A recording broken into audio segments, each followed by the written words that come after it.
अस्सलामुअलैकुम। SMTV global के साथ मैं हूं आमना अनफाल। सबसे पहले न्यूज़ हेडलाइंस।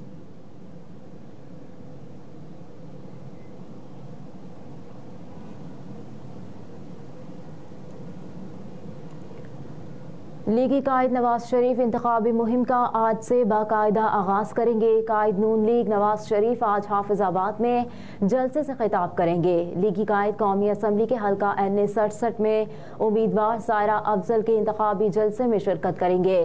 चीफ ऑर्गेनाइजर नून लीग मरियम नवाज भी उनके हमरा होंगी। ज़राए के मुताबिक नवाज शरीफ मुआशी रोड मैप पर मुश्तमिल इंतखाबी बयानियाँ लेकर मैदान में उतरेंगे। PTI दौरे हुकूमत की नाकामियों को भी इंतखाबी बयानी का हिस्सा बनाया जाएगा।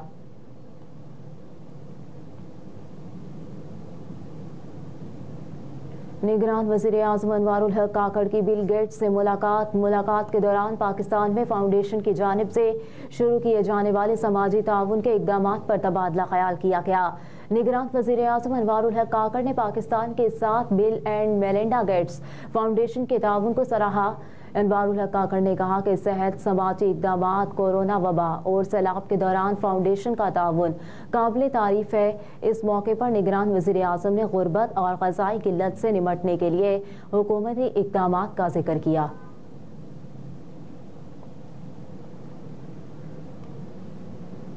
माली fraud case Fawad Chaudhry judicial remand पर जेल मुंतकिल। फवाद चौधरी के खिलाफ खान ताज जहलम तरक्याती मंसूबे में माली फ्रॉड की समाअत एहतसाब अदालत के जज मोहम्मद बशीर ने की। फवाद चौधरी को जिस्मानी रिमांड मुकम्मल होने के बाद अदालत में पेश किया गया। फवाद चौधरी के वकील राजा आमिर अब्बास ने जेल में B क्लास सहूलियात की इस्तदा कर दी। फवाद चौधरी रोस्टम पर आ गए और कहा कि जमानत की दरख्वास्त पर भी 1 फरवरी के लिए नोटिस कर दें। फवाद चौधरी की जानिब से जमानत बाद अज गिरफ्तारी की दरख्वास्त दायर कर दी गई।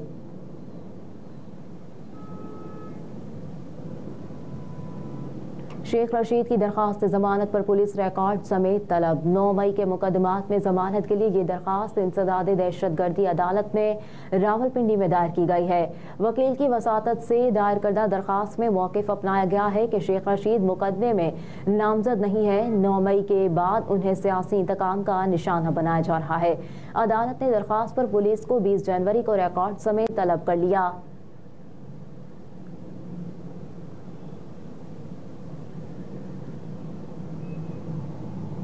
पाकिस्तान के बाद इराक ने भी ईरान से सफ़ीर वापस बुला लिया। शुमाली इराक में बाज़ मकामात पर मिसाइल हमले के बाद इराकी हुकूमत ने भी ईरान से सफ़ीर को वापस बुला लिया। ईरान का दावा है कि इस हमले का बुनियादी मकसद इसराइली जासूसों की तरफ से हमलों की मनसूबाबंदी को नाकाम बनाना था।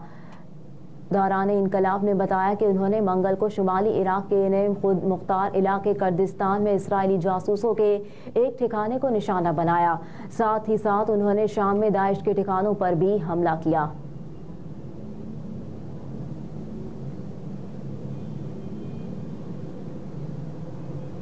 ANF की कार्रवाइयाँ 389 किलोग्राम मनशियात बरामद, 10 मुल्जिमान को गिरफ्तार कर लिया गया। तर्जुमान ANF के मुताबिक बादशाह खान एयरपोर्ट पर अबू धाबी जाने वाले मुसाफिर के पेट से 5 चर्स भरे कैप्सूल्स बरामद कर लिए गए। मुल्तान एयरपोर्ट से मस्कत जाने वाले 2 मुसाफिरों से 250 ग्राम नशा आवर गोलियां बरामद कर ली गई। जिन्ना एयरपोर्ट कराची पर दोहा जाने वाले मुसाफिर से 210 ग्राम आइस बरामद कर ली गई। अलामा इकबाल एयरपोर्ट पर मलेशिया जाने वाले मुसाफिर से 88 ग्राम हेरोइन बरामद की गई। South Asia Pakistan terminal Karachi से थाईलैंड भेजे जाने वाले कंटेनर से 3,54,400 नशा आवर गोलियां बरामद हुई।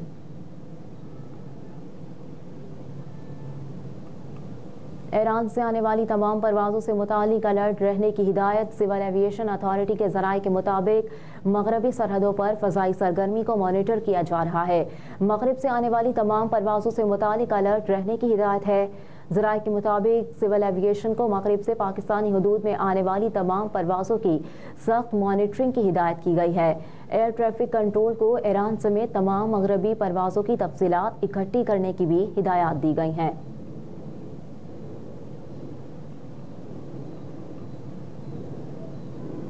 तो तुर्खम बॉर्डर छठे रोज भी तिजारत के लिए बंद। जराये के मुताबिक सरहदी गुजरगाह के दोनों अतराफ माल बरदार हजारों गाड़ियां तुर्खम बॉर्डर बंद होने की वजह से फंसी हुई हैं। इसकी वजह बगैर सफरी दस्तावेजात के अफगानिस्तान से दाखिल होने वाली गाड़ियों पर पाबंदी है।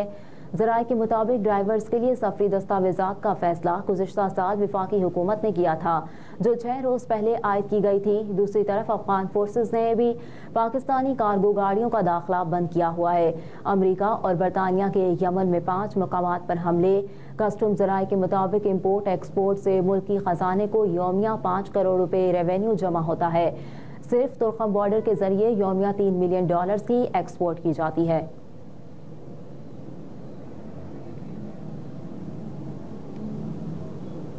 पाक ईरान कशीदगी से स्टॉक एक्सचेंज पर मनफी असरात। इंडेक्स में 885 पॉइंट्स कमी। इंडेक्स 63,000 पॉइंट्स की सतह भी खो बैठा। KSC 100 इंडेक्स 62,682 पॉइंट्स पर पहुंच गया।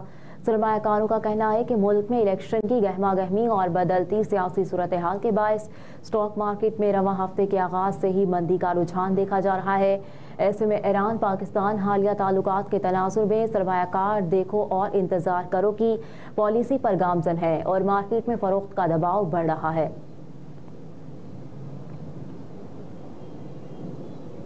पाकिस्तान के इलाके बलोचिस्तान में ईरान की जानिब से मिसाइल हमले किए जाने पर अमरीका का रद्द अमल सामने आ गया।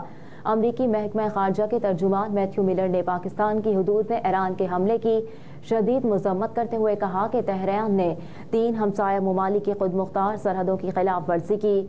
मैथ्यू मिलर ने कहा कि ईरान खित्ते में दहशतगर्दी का सबसे बड़ा स्पॉन्सर है। उसकी वजह से अमरीकी फौज इराक में मौजूद है।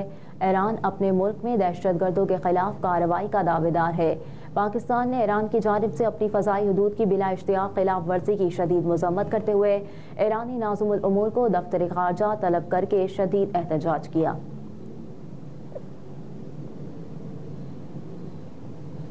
हेडलाइंस आप जान चुके। न्यूज़ स्टूडियो से फिलवक्त इतना ही। आप देखते रहिए SMTV ग्लोबल।